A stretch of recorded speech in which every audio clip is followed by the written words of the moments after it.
বাড়িতে কুসুম না থাকায় নতুন করে প্ল্যান করল দেবলীনা।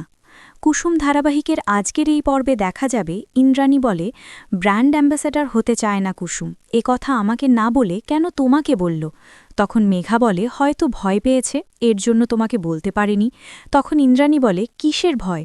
মেঘা বলে, তুমি এত বড় একটা দায়িত্ব দিয়েছ, সেটা হয়তো ও পালন করতে চাইছে না, কিন্তু এটা হয়তো ওর নিজের মুখে বলার মতো স্পর্ধা ওর নেই। তখন ইন্দ্রাণী বলে, আয়ুষ, তোমার সাথে আমার কথা আছে। আয়ুষ বলে, হ্যাঁ মা, বলো, আমাকে কি বলবে? ইন্দ্রাণী বলে, তোমার সাথে কথা বলবো আমি একা। এ কথা শুনে মেঘা চমকে যায়। এ কথা শুনে মেঘা সেখান থেকে চলে যায়। আর ইন্দ্রাণী মনে মনে বলতে থাকে, মেঘা এই বাড়ির হবু বউ, কিন্তু তারপরও কুসুমকে ব্র্যান্ড অ্যাম্বাসেডর থেকে সরিয়ে দিয়েছে কেন? কি উদ্দেশ্যে ওর? তখনই আয়ুষ বলতে থাকে, মা, কি হয়েছে তোমার? ইন্দ্রাণী বলে, একটা সহজ প্রশ্নের সহজ উত্তর চাই তোমার কাছ থেকে। ইন্দ্রাণী বলে, তুমি কি কুসুমকে বিশ্বাস করো? তখন আয়ুষ বলে, নিজের থেকেও বেশি বিশ্বাস করি। ইন্দ্রাণী বলে, তুমি কুসুমকে যতটা বিশ্বাস করো, ভরসা করো, ততটা বিশ্বাস তুমি মেঘাকে করতে পারো না কেন? আয়ুষ বলে, মা, তুমি তো বলো বিশ্বাসকে অর্জন করতে হয়, আর একটা মানুষকে এভাবে বিশ্বাস কী করবে? ইন্দ্রাণী বলে, এ কদিনেও কি তুমি মেঘাকে বিশ্বাস করতে পারছো না?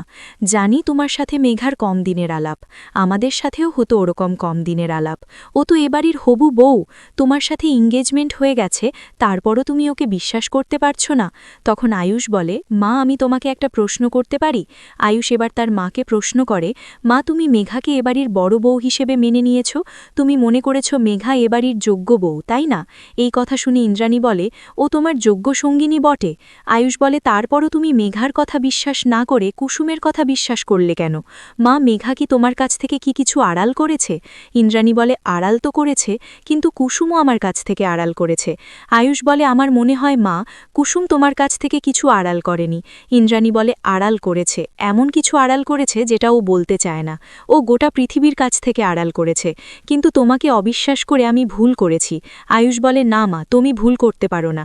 ইন্দ্রাণী বলে, না না, আমি তো রক্তে গড়া মানুষ, আমার কেন ভুল হবে না? আমি ভুল করেছি, তোমাকে আমি বলেছিলাম, আমার ভুল হলে তুমি আমাকে শুধরে দিও। তুমি বলার চেষ্টাও করেছিলে, কিন্তু আমি তা শুনিনি। এরপর দেখা যায় সেখানে শঙ্কর এসে বলতে থাকে, কর্তামা, আমি আপনার জন্য অনেকক্ষণ নিচে অপেক্ষা করছি, কিন্তু আপনি আসেননি বলে আমি এসেছি। ইন্দ্রাণী বলে, হ্যাঁ, কি বলবে বলো? যে শঙ্কর বলে, আমার কুসুমের মায়ের মৃত্যুবার্ষিকী, তো আমরা গ্রামে যাব। তখন বলে, আপনি কি একা যাবেন? শঙ্কর বলেন, না, কুসুম আমার সাথে যাবে। এরপর দেখা যায় মীনাক্ষীর বলা কথাগুলো নিয়ে ইন্দ্রাণী ভাবতে থাকে। মীনাক্ষী বলে, গুরুদেব যে বলেছিল গরিব ঘরের মেয়ের সাথে আয়ুষের বিয়ে হবে, কোনোভাবে কুসুমের কথা বলেনি তো। এই সব নানান বিষয় নিয়ে ভাবতে থাকে ইন্দ্রাণী। এদিকে দেখা যায় দেবলীনা আর মেঘা একসাথে দেখা করে। মেঘা বলতে থাকে, সবটা কেমন জানি হাতের বাইরে চলে যাচ্ছে, ইন্দ্রাণী গাঙ্গুলি আমাকে সন্দেহ করছে, অবিশ্বাস করছে। দেবলীনা বলে, কেন ইন্দ্রাণী গাঙ্গুলি তোকে অবিশ্বাস করবে? তুই তো বলেছিলি ইন্দ্রাণী গাঙ্গুলি তোর হাতের মুঠোয় আছে, তাহলে হঠাৎ করে কি হলো আমাকে বলতো?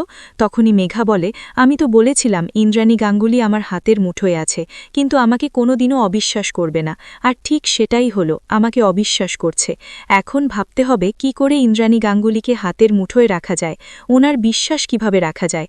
একবার যদি ইন্দ্রাণী গাঙ্গুলি আমাদের হাতের মুঠো থেকে বেরিয়ে যায়, জানি না আমাদের আর কি কি করতে হবে এই গাঙ্গুলি পরিবারকে শেষ করতে।